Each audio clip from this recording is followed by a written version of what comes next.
اب اس نے آرٹ شکائی سے جاب چھوڑ دی اور فل ٹائم پسٹن بنانے میں لگ گیا، پر اس کو یہ معلوم ہی نہیں تھا کہ اس کے بنائے ہوئے پسٹن میں ابھی بھی کئی فالٹس موجود ہیں۔ اس نے ٹوئٹا کمپنی کو اپنے پسٹن آفر کیے تو ٹوئٹا نے 50 میں سے 47 ڈیزائنز ریجیکٹ کر دیے۔ یہ خبر ہونڈا پر بجلی بن کر گری کیونکہ اس کے پاس اب واپسی کا بھی کوئی راستہ نہیں تھا۔ اس نے مختلف کمپنیز کی ریکوائرمنٹس کو سمجھنے کے لیے پورے جاپان کے دورے لگانا شروع کر دیے، الگ الگ فیکٹریز میں گیا، کار مینوفیکچرر سے ملا، اگلے کئی سال اس نے مارکیٹ کو سمجھنے میں لگا دیے، اور اس کے بعد ہونڈا نے ایک بار پھر سے پسٹن بنائے۔ اس بار یہ پسٹن ساری کمپنیز کے کوالٹی کنٹرول پاس کر چکے تھے۔ اس کو دھڑا دھڑ آرڈرز ملنا شروع ہو گئے اور ایک بار پھر سے ہونڈا کو اپنے خواب پورے ہوتے دکھائی دیے۔ آرڈرز کو پورا کرنے کے لیے اس کی کمپنی نے 2000 ورکرز کو بھی ہائر کر لیا۔ ہونڈا کی یہ خوشی صرف چند مہینوں کی مہمان تھی، یہ کس کو معلوم تھا۔ 1941 میں جاپان ورلڈ وار 2 میں کود گیا اور منسٹری نے کئی جاپانیز کمپنی کو اپنے کنٹرول میں لے لیا، جس میں ایک کمپنی سوچائرو ہونڈا کی بھی تھی۔ ہونڈا کو ڈاؤن گریڈ کر کے اسی کی کمپنی کا سینئر مینیجنگ ڈائریکٹر بنا دیا گیا، اور چیزیں تب مزید خراب ہو گئیں جب کمپنی کے ورکرز کو ملٹری سروس میں لگا دیا گیا۔ اگلے 3 سال انتہائی مشکل حالت میں گزرے، لیکن 1944 میں ایک واقعہ ہوا جس نے ہونڈا کی امیدوں پر پوری طرح سے پانی پھیر دیا۔ ایئر ریڈ کے دوران ایک میزائل سیدھا ہونڈا کی فیکٹری پہ آ لگا۔ پورے ملک کے حالات بد سے بدتر ہوتے جا رہے تھے، جاپان جنگ ہارتا ہوا دکھائی دے رہا تھا۔ پھر 1945 میں 2 نیوکلیئر اٹیکس ہوئے جس نے جاپان کی سرے سے کمر ہی توڑ ڈالی۔ اس واقعے کے بعد جاپان نے امریکنز کے سامنے سرنڈر کر لیا۔ جنگ تو اب ختم ہو چکی تھی، لیکن ہونڈا اپنا سب کچھ کھو بیٹھا تھا۔ اس نے اپنے بچے کچے ایسٹس ٹوئٹا کو 4,50,000 ین میں بیچے اور ایک بار پھر سے جاب لیس ہو کر بیٹھ گیا۔ یہ حالت صرف ہونڈا کے ساتھ ہی نہیں تھی، بلکہ پورا جاپان بہت برے کرائسس سے گزر رہا تھا۔ اکنامی میلٹ ہو رہی تھی، کھانا پانی کی شدید قلت اور مہنگائی نے سب کی کمر توڑ رکھی تھی۔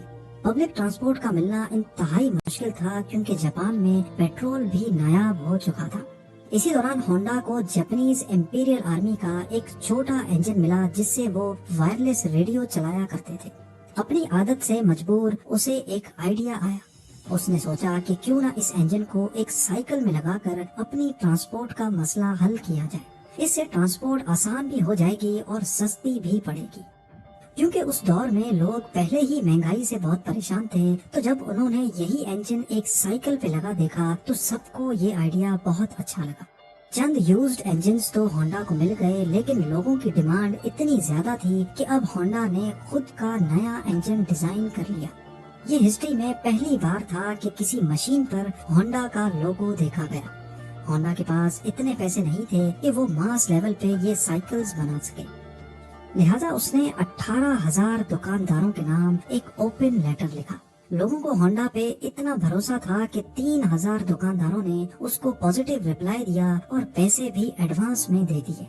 اگلے 3 سالوں میں ہونڈا نے ایک ایسی موٹر سائیکل بنائی جو مارکیٹ کی ریکوائرمنٹ کے عین مطابق تھی۔ یہ سپر کب کے نام سے لانچ کی گئی، جس نے آتے ہی مارکیٹ میں دھوم مچا دی۔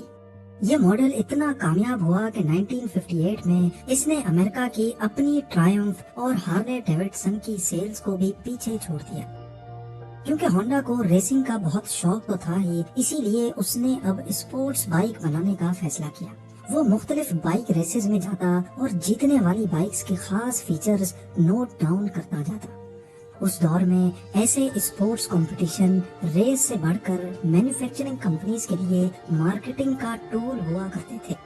چند سالوں میں ہونڈا کی پہلی اسپورٹس بائک لانچ کی گئی جس نے 1962 انٹرنیشنل ریسنگ کمپٹیشن میں پہلی پوزیشن حاصل کی۔ اس ریس نے ہونڈا کا نام پوری دنیا میں فیمس کر دیا۔ 1960s میں ہونڈا دنیا کی سب سے بڑی موٹر سائیکل مینوفیکچرنگ کمپنی بن چکی تھی اور 1968 تک یہ 1 کروڑ یونٹس سیل کر چکے تھے۔ اپنی زندگی کے 62 ایئرز گزارنے کے بعد آخر کار سوچائرو ہونڈا کو کامیابی تو مل چکی تھی، لیکن جو خواب وہ بچپن سے ہی لیے بیٹھا تھا وہ ابھی تک پورا نہیں ہو پایا تھا۔ ہونڈا اب کار مینوفیکچرنگ کی طرف بھی جانا چاہتا تھا۔ کئی لوگوں نے ان کو ایسا کرنے سے منع بھی کیا، لیکن انہوں نے کسی کی ایک نہ سنی۔ اس وقت جاپان میں آلریڈی ٹویوٹا اور نسان جیسی کمپنیز اپنا بزنس جمائے بیٹھی تھی۔ وہاں مارکیٹ میں اپنی نئی جگہ بنانا کافی مشکل تھا۔ ہونڈا نے اپنی پہلی پک اپ ٹرک T360 لانچ کی جو کہ فیل ہو گئی۔ اس کے بعد اسپورٹس کار S500 لانچ کی جس کے صرف 1300 یونٹس ہی بک پائے۔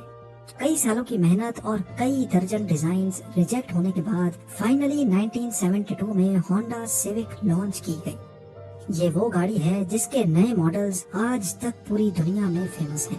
1980s میں ہونڈا موٹرز جاپان کی تیسری بڑی مینوفیکچرنگ کمپنی تھی اور صرف 10 سالوں میں ہی یہ دنیا کی تیسری بڑی ہو گئی۔ آج ہونڈا کا نام ہمیں cars, motorcycles, boat engines, plane engines اور درجنوں پاور ٹولز پہ دیکھنے کو ملتا ہے۔ سوچائرو ہونڈا نے ہونڈا سیوک کے لانچ ہونے کے اگلے ہی سال 1973 میں کمپنی سے ریٹائرمنٹ لے لی تھی اور 5 اگست 1991 کو ان کی زندگی کا یہ سفر ہمیشہ کے لیے ختم ہو گیا۔